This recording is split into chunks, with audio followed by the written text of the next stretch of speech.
Bonjour, bienvenue sur la chaîne Top Math. Dans cette vidéo, nous faisons la connaissance des nombres heureux. Je commence par vous rappeler ce qu'est l'écriture décimale d'un entier naturel.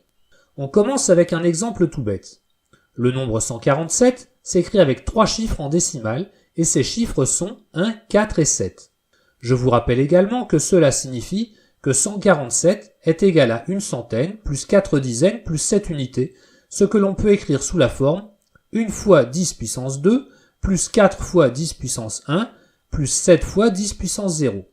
Ce qu'on vient de voir avec le nombre 147 peut se faire avec un entier naturel n quelconque. Cet entier n peut s'écrire avec un certain nombre de chiffres. Notons d, le nombre de chiffres de n. Et on note tous les chiffres de n sous la forme a indice d-1, a indice d-2, etc., a indice 1 et a indice 0. Tous ces termes sont des nombres compris entre 0 et 9, et lorsque petit n est un entier non nul, a indice d-1 est différent de 0. Dans le cas de 147, d est égal à 3, car 147 a 3 chiffres. A indice 2 est égal à 1, c'est le chiffre des centaines, a indice 1 est égal à 4, c'est le chiffre des dizaines, et a indice 0 est égal à 7, c'est le chiffre des unités.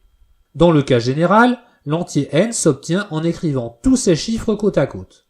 Ceci signifie que n est égal à a indice d-1 fois 10 exposant d-1, plus etc., plus a indice 1 fois 10, plus a indice 0, que l'on peut écrire plus formellement sous la forme somme pour k variant de 0 à d-1 des a indice k fois 10 exposant k. Ces rappels étant faits, nous allons définir une fonction qui va nous servir à transformer les nombres entiers. Considérons petit n un entier donné par son écriture décimale. On calcule alors le carré de tous ces chiffres et on les ajoute. On pose ainsi t de n égale à la somme pour k variant de 0 à d-1 des a indice k au carré. Pas d'affolement, c'est très simple. Par exemple, t de 147 est égal à 1 au carré plus 4 au carré plus 7 au carré, qui est donc égal à 1 plus 16 plus 49, ce qui donne finalement t de 147 égale à 66. On vérifie facilement que t transforme tout entier naturel non nul en un entier naturel non nul. Écrivons un programme qui va faire les calculs à notre place. Ligne 1, j'appelle le programme t.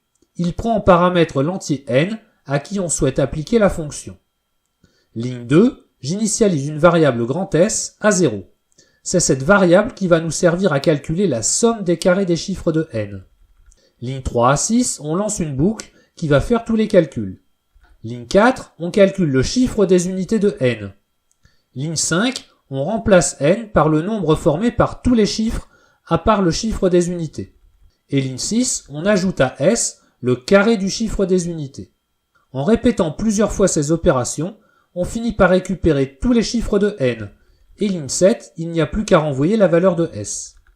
Effectuons quelques jeux d'essai pour nous assurer que le programme fonctionne bien.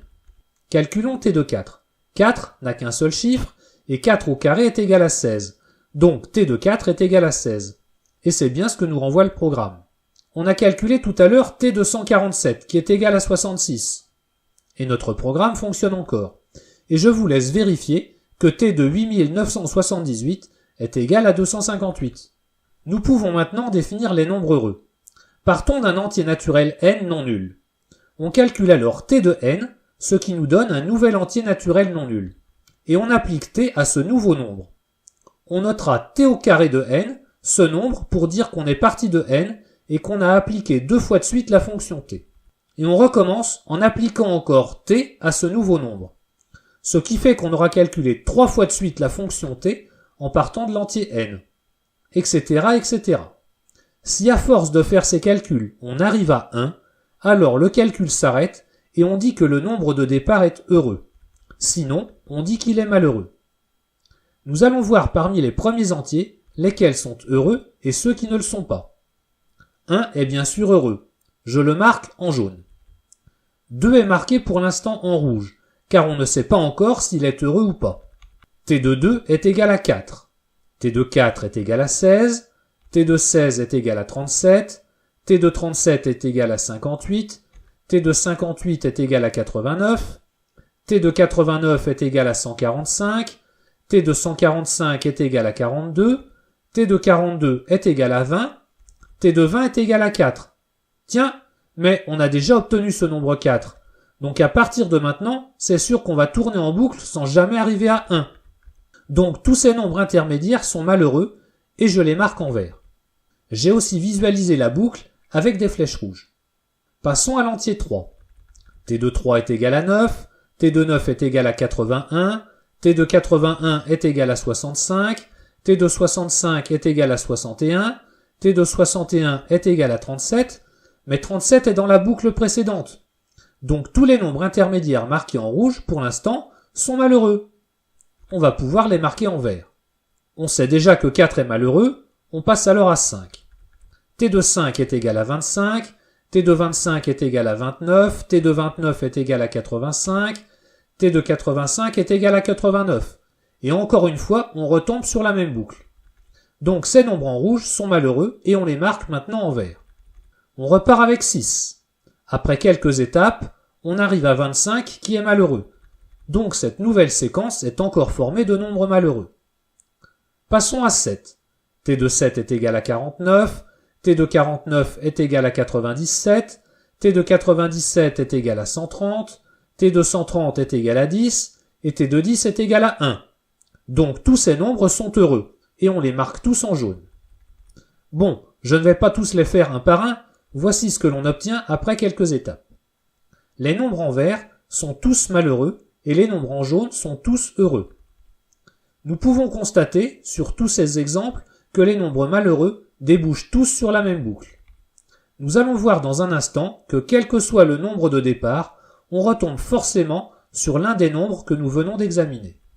Mais pour le moment, voici un programme qui va nous indiquer directement si un nombre est heureux ou pas. Ligne 1, on définit le programme nommé happy qui prend en paramètre l'entier n. Ligne 2, on initialise une liste sec, vide, dans laquelle on enregistre les nombres que l'on a calculés successivement avec la fonction t. Ligne 3, on démarre une boucle qui ne s'arrêtera que lorsque l'on retrouvera un nombre déjà calculé.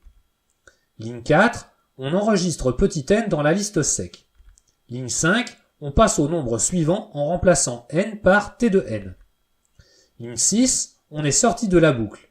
Si 1 apparaît dans la séquence, c'est que n est un nombre heureux. On peut donc renvoyer true à la ligne 7. Notons qu'ici j'ai choisi d'envoyer aussi tous les nombres intermédiaires que l'on a obtenus.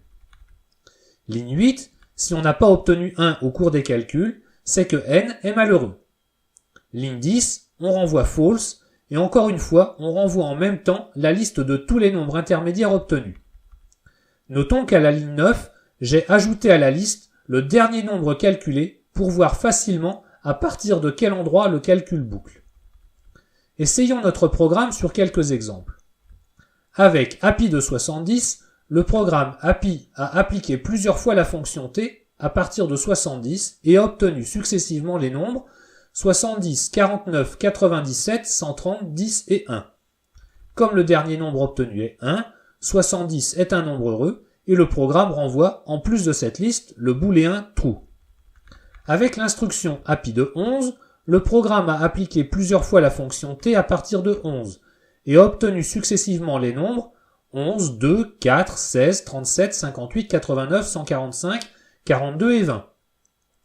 Le dernier nombre 4 nous montre à partir de quel endroit le calcul tournerait en rond si on le continuait. En tout cas, 11 est malheureux et le programme renvoie cette fois en plus de la liste le booléen false.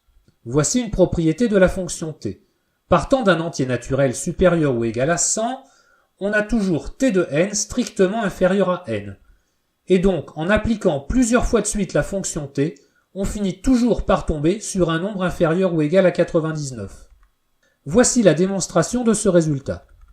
Notons d le nombre de chiffres de n. N s'écrivant sous forme décimale avec les chiffres a indice d-1, a indice d-2, etc. jusqu'à a indice 0. Ce qui signifie que n est égal à la somme pour k variant de 0 à d-1 des a indice k fois 10 exposant k. On a alors t de n est égal à la somme pour k variant de 0 à d-1 des a indice k au carré.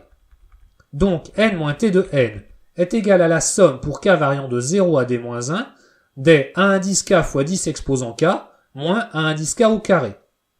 En factorisant par a indice k, n moins t de n est égal à la somme pour k variant de 0 à d-1 des a indice k, facteur de 10 exposant k moins a indice k.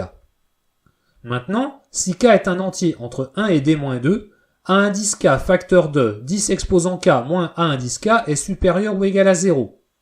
Ce qui donne n moins t de n supérieur ou égal à a indice d-1 facteur de 10 exposant d-1 moins a indice d-1 plus a indice 0 facteur de 1 moins a indice 0.